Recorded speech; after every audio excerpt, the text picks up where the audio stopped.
हाग्रा ओनसोलाव रायजो जाबोनाय सुबुंफोरनि मोखाङाव खुसिनि मिनिस्लुनाय लाबोदों बिटिआर सरकारा। हानि फोरमान बिलाइ एबा हा पट्टा गैयाजासे हाग्रा जिं ओनसोलाव रायजो जाबोनाय गोबां नखरफोरनि जेंनाया अरायथानि थाखाय बोस्रांजाबाय। फरेस्ट राइट एक्ट 2006 आयेननि गेजेरजों हाग्रा ओनसोलाव रायजो जाबोनाय नखरफोरनो हानि फोरमान बिलाइ गथायबावदों बिटिआर सरकारा। बिटिआर सरकारनि नाजानायाव फारि फारि बोस्रांजादों हा-हुनि जेंना। बिटिआर सरकारनि नाजानायाव दिनै कक्राझार जिल्लानि सिङाव थानाय पाटगाव गोजौसिन फरायसालिनि गेलेग्रा फोथाराव मोनसे हाबाफारि खुंनायनि गेजेरजों हलथुगाव आरो कसुगाव हाग्रा बेंखननि सिङाव थानाय गासै 7144 नखरफोरनो हानि फोरमान बिलाइ गथायनाय जायो।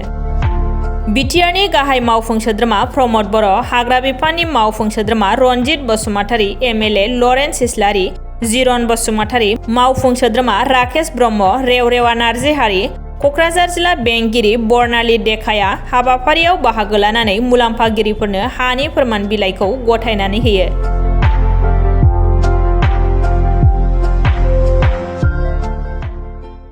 कसुगाव दुटा डिविजনৰ আন্ডাৰত 7144 যি ক্লেমেণ্ট আছিলে তেখেতসকলক ফৰেষ্ট ৰাইট এক্টৰ আন্ডাৰত ভূমিৰ চাৰ্টিফিকেট বিতৰণ আয়োজন কৰা হৈছে পাটগাঁৱত। আৰু এই কামখিনি অতি শীঘ্ৰে কৰি দিয়াৰ কাৰণে আমাৰ বিটিআৰৰ ৰেভিনিউ ডিপাৰ্টমেণ্ট আৰু আমাৰ ডেপুটি কমিশনাৰ আমাৰ পিডি তেখেতসকলক মই ধন্যবাদ জনাইছোঁ। আৰু এই ৰাইজে বহুত দিনৰ পৰা বঞ্চিত হৈ আছিল। তেখেতসকলে আশা কৰি আছিল যে বহুত আগতে হ'ব লাগে, কিন্তু আগৰ চৰকাৰে এইবিলাক গুৰুত্ব নিদিলে। প্ৰত্যেক বছৰত ইলেকশ্যন আহিলে 10-5খন দিয়ে, ভোটটো লয় আৰু মাটিৰ পাট্টা নিদিয়ে। প্ৰত্যেক বছৰে ইলেকশ্যন আহিলে 10-5খন বিতৰণ কৰি দিয়ে আৰু ভোটটো লয়। এই নাটকবিলাক কৰি আছিলে আৰু আজিৰ পৰা এইটো ফিনিছ হৈ গ'ল। তেখেতসকলে পাৰ্মানেণ্টলি এই মাটিৰ অধিকাৰ পাই গ'ল আৰু এখেতসকলে কিছু বছৰৰ পিছত এইবিলাক ৰেভিনিউ ভিলেজত কনভাৰ্ট কৰা হ'ব।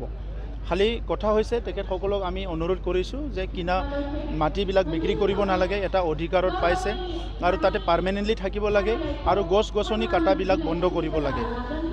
এই অঞ্চলৰ লগতে কোকৰাঝাৰত আৰু বহুখিনি আছে। যোৱা 70 বছৰ 80 বছৰৰ পৰা বসবাস কৰি থকা অঞ্চলবিলাকতো মাটিৰ পট্টা পোৱা নাছিলে। সেই অঞ্চলবিলাকতো আমি অহা 2 মাহৰ ভিতৰত বহুত হাজাৰ ফেমিলিক মাটিৰ পাট্টা দিবলৈ গৈ আছোঁ। ইয়াৰ পিছত ওদালগুৰিত আমাৰ ৰেডি হৈ আছে, বাক্সাত ৰেডি হৈ আছে, চিৰাঙত ৰেডি হৈ আছে। চ' সেইখিনি গোটেই মাটিৰ পাট্টাখিনি যিমানখিনি পলম হৈ আছিলে সেইখিনি আমি দিবলৈ গৈ আছোঁ। আৰু অহা 8 তাৰিখত আমাৰ দিনজোৰা কাৰ্যসূচী চাৰ্কল অফিচাৰ মণ্ডল কানানগৈ সকলোকে লৈ পেলাই এটা সেমিনাৰ হ'ব।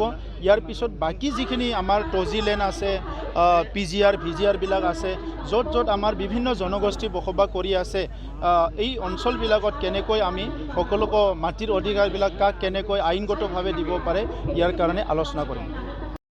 हलथुगाव 4 डिविजन हलथुगाव, कसुगाव, बाक्सा, उदालगुरि आरो मा होनो परबतजरा बे मोनबा डिविजननि गेजेरनिफ्राय गासै जोंनिया 21,000 फेमिलिनो जोङो हा होनो गोनां दङ। 21,000 बिनिनो 9,000 माबाया जोंनि नैबे हलथुगाव डिविजननिफ्राय। बे 9,000निफ्राय दिनै 4,817 नखरनो जोङो हा लेन्ड टाइटल होनाय जासिगोन आरो कसुगावनिफ्राय 1,505। गतिके ग्रेजुवेलि बावैसोनो जोङो बाक्सा आरो उदालगुरिखौबो होनो थांगासिनो। उदालगुरिया रेडि जाखाबाय, जों टाइम मोनाखै राननो। ओमफ्राय चिराङाबो फ्राय रेडि, मोननैसो माने सिगनेचार होनाया जोबाखै, बेखौ होबानो जों लेन्ड टाइटल माने जोंनि बिटिआराव थानाय जेसेबां हानि जेंना बेखौ जोंनि सरकारनि दिनाव जों फोजोबनो नाजागासिनो दङ। बेवहाय जोंहा राजखान्थि गेलेनायनि खुनु माबा गैया। मानोना जोङो फैगोन गाबोन थांगोन, जोंनि हारिया थाबाय थागोन बा जोंनि बे समाजाव बिटिआर समाजावहाय सान्थिया खौसेयै मोजाङै थाबाय थागोन। बे नोजोरजोंसो जों खामानि मावो। गतिके गोजोननाय मोन्दों आरो नोंथांमोननि मिडियानि गेजेरजों बेखौ फोसावनो हानानै रायजो राजाफोरनो फोरमायनो हानानै जों गोजोनसिन। गुबै खोन्थाया ओरैबायदि, मावनो नोंथाङाबो हायो, आंबो हायो पावाराव थायोब्ला। खिन्थु आं जुदि गोसो जायाब्ला पावाराव थानानै राजखान्थि खालामनो गोसो नागिरोब्लाथ' बेखौ जोंबो राजखान्थि खालामनो हायोमोन। दिनै मोनसे समाव बिपिएफआ आबसु सापर्टार एनडिबि एरिया माने मा होनो एरियानि मानसिफोरनो हानि मोनथायल' नङा गासिबो मोनथायनिफ्रायनो गोजानाव दोनदोंमोन।